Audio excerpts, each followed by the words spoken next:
This is Golden Years, a roadmap to navigate retirement with Mark Cordner, the podcast. Speaking of retiring, Warren Buffett officially retired at the age of 95. Before stepping away as CEO of Berkshire Hathaway, he moved a lot of money over to cash. When I say a lot of money, I'm talking $373 billion. Turns out a lot of us normal folks do the same thing. They retire and they dial back their risks, so they go to cash. But pulling out of the stock market, can that create a different type of risk, Mark? Oh, absolutely, yeah. I'm glad you bring this up because a lot of people, there's just a lot of mixed feelings out there about this. You know, people have spent their working years just chasing great returns, and then they find as we age that there's a natural tendency to want to preserve what we've accumulated. We start to see, our own mortality and the fact that we're going to have to quit working at some point by choice or by circumstance, and that money's going to have to stretch. And so we do see people positioning more conservatively, and I think it's wonderful because to the degree people do that, typically about 5 years prior to retirement, we start seeing people shifting money like that. It really safeguards them because what it takes to get us to the top of the mountain, in terms of accumulating money for retirement, is not the same strategies that are going to keep us alive on the descent down the other side of that mountain into retirement. It's two different games entirely, and so we have to start talking a lot about preservation strategies. And so I'm thrilled that you bring this example up because even though I'm not a big fan of pure cash position per se, there are alternative investments, there are principal protected annuity options, for example. There's different things we can do in what I call a two-pocket strategy that can still get us decent returns. At the end of the day, I'm far more concerned about inflation than I am stock market risk over the long term. And so that's another issue that we have to balance is if people are going to be retired for 10, 20, 30 years or more, then we got to recognize that just looking at historical inflation levels, it's going to cost us twice as much to live 20, 25 years from now as it does today.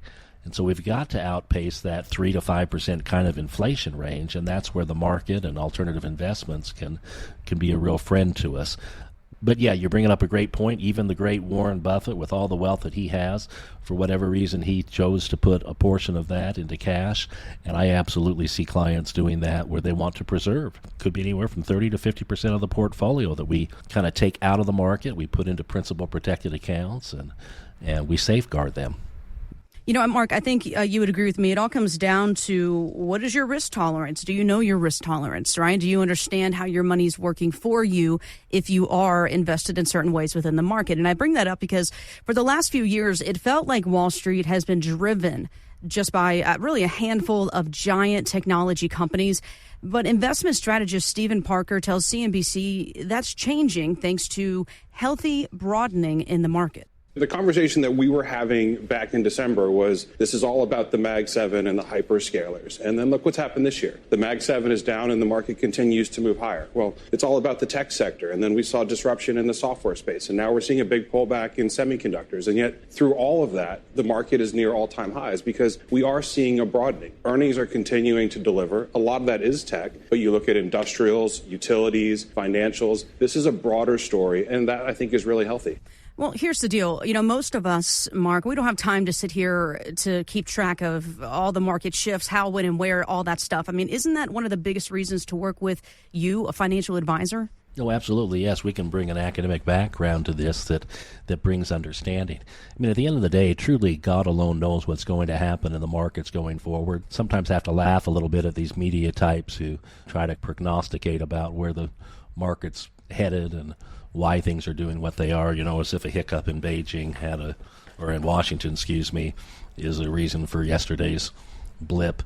The truth is, Harry Markowitz back in 1952 introduced what we call modern portfolio theory. And basically, the idea is that to the degree we diversify properly, meaning scientifically, we can reduce risk in a portfolio and we can realize greater returns, which seems counterintuitive.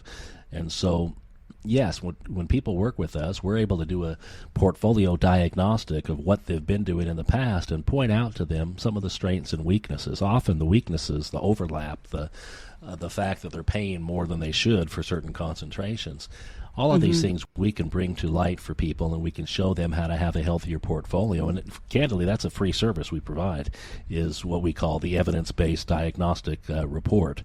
And it's based on scientific evidence as to, which strategies are more effective than other strategies. And really what we want to do is see where people are at so we can just make improvements. And sometimes it's little tweaks, sometimes it's massive tweaks.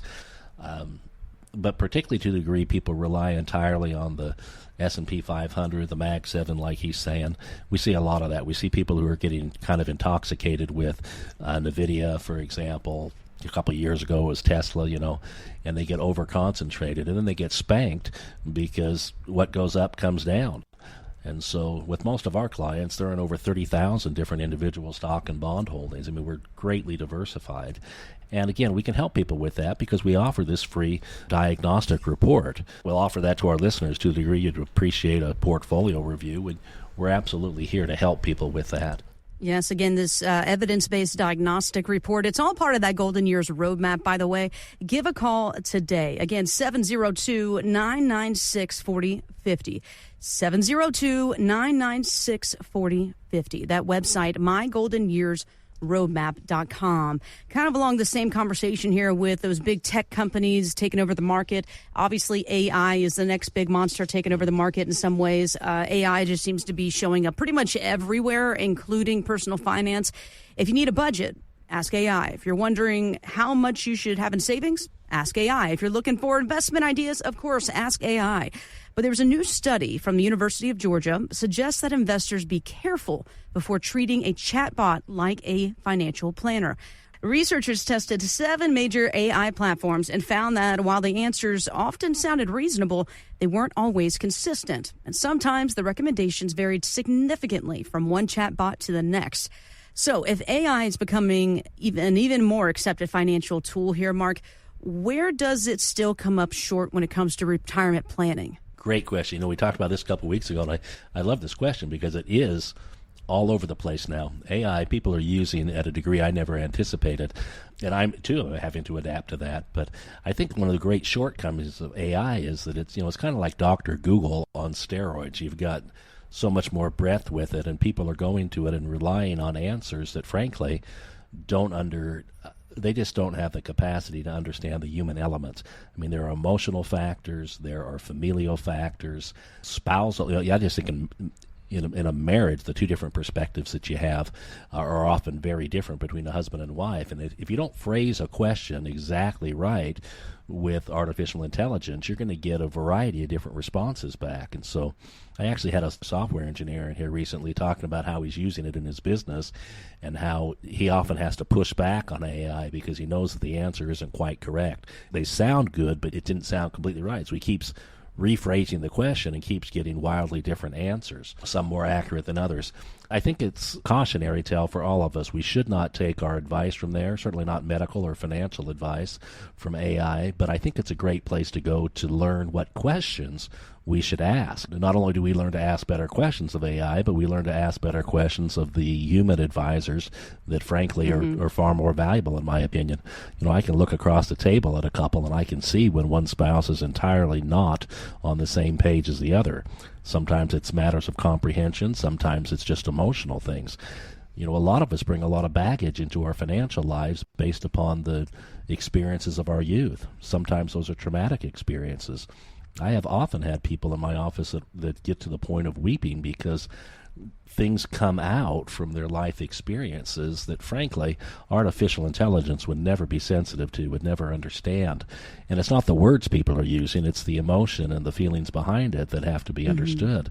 And a machine can never duplicate that. So, I meet with a lot of my clients over Zoom. I have clients around the country. It's not my preferred method. I want to be belly to belly, as they say, across the table where I can see people and we can read one another, and artificial intelligence will never be able to replace the human experience. I was just going to say, replacing the human experience, a connection, that emotional connection, building that relationship and trust with a human, not a chat bot. I mean, think about it like this. Planning for retirement is easily one of the most important and one of the biggest decisions you'll ever make. wouldn't you want to do it with a human sitting right across from you that you can call anytime for a question or a change, or you're really able to learn how your money's working for you?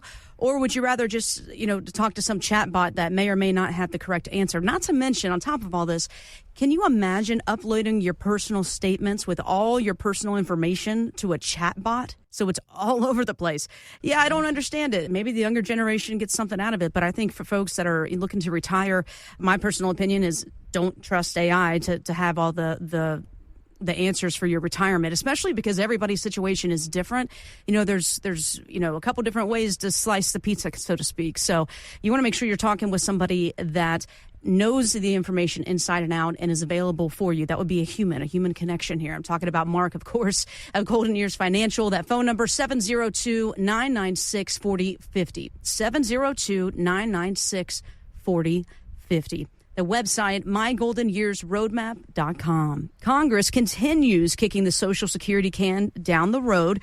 Actually, just so you know, the deadline to fix the program's trust fund is 2032. That's one reason why President Trump says he's seriously looking at the pension system that Australia has. What they have, it requires employers to contribute about 12% of the workers' pay into private accounts, and participation is mandatory. Australia taxes retirement contributions every year at 15%. Yikes. So regardless of what Congress eventually decides, most people still have to plan for retirement with, the rules we have today.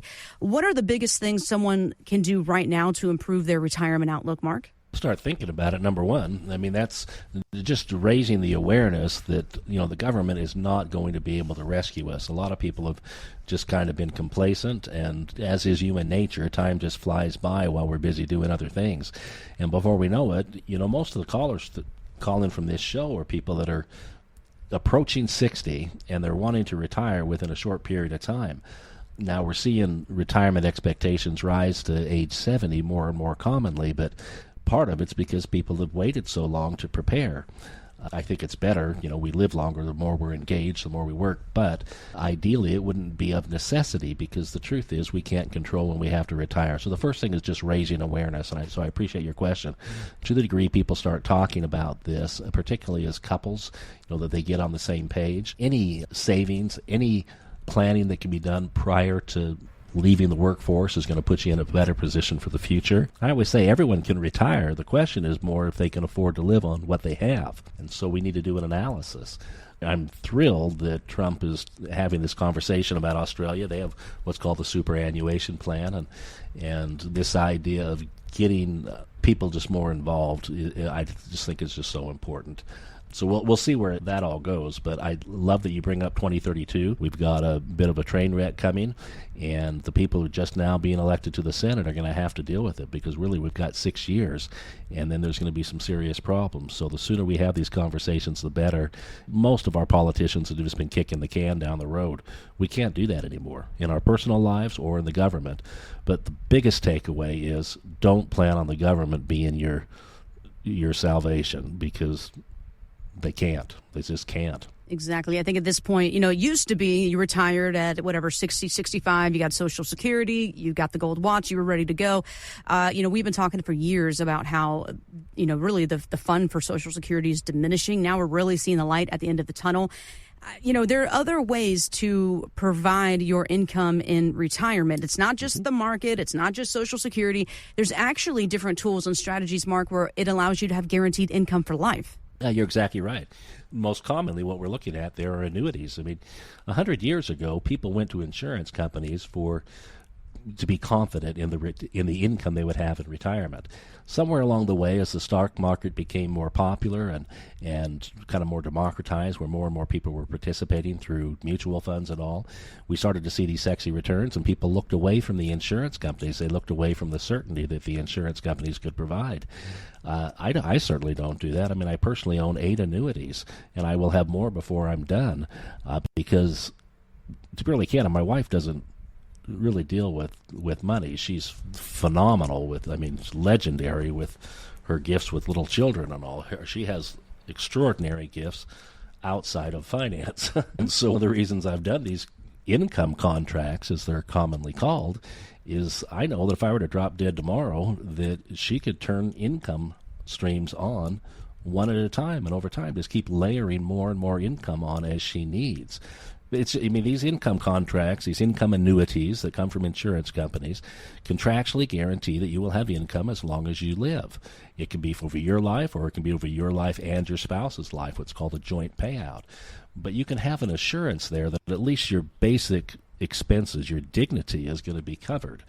And so what we're talking about here is confidence. It's about having certainty. We know from a number of studies that people are happier when they have guaranteed sources of income, and they also live longer with less stress, which all makes sense if you simply stop to think about the fact that guaranteed income is just that. It's paychecks, not paychecks. It's paychecks. It's money that just keeps coming in that gives you the peace of mind that you need. Now, that's not where all your money should go, but a portion of a retiree's money should definitely be in sources that are going to create income that confidently, assuredly will continue to come in. So if that's a new idea for people, I'd say come visit with us, because we can eliminate so much stress. The number one fear people have about retirement is running out of money and becoming dependent on other people. And we can completely eliminate that anxiety. It's just a matter of sitting down and visiting. We can teach them, and I have that security in my own life. I walk the talk. I don't advise anything that I don't personally do. So I'd say come visit with us, folks, so that we can take the stress out of that entire income conversation.